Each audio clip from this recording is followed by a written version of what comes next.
আজ শ্রাবণ মাসের প্রথম সোমবার দেশব্যাপী বিভিন্ন শিব মন্দিরগুলিতে ভক্তদের ভিড় লক্ষ্য করা যায়। বছরের এই সময় নিষ্ঠা ভরে পুজো দিতে দেখা যায় 8 থেকে 80 সকলকেই।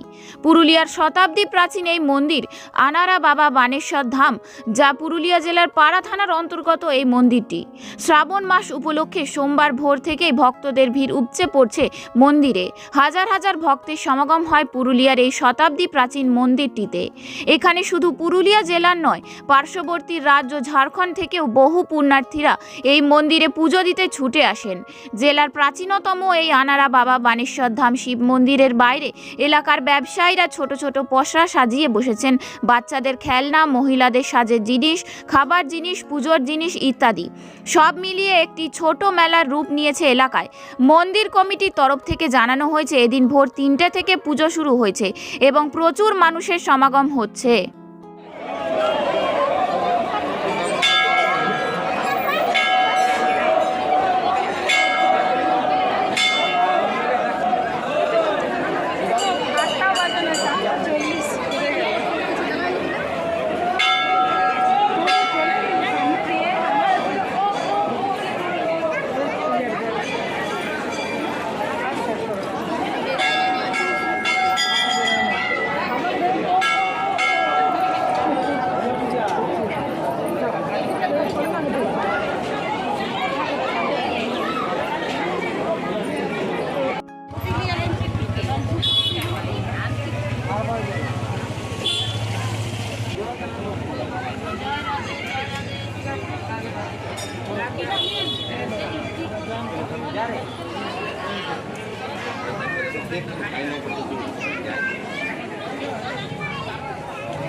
এখন ডিউটি এখানে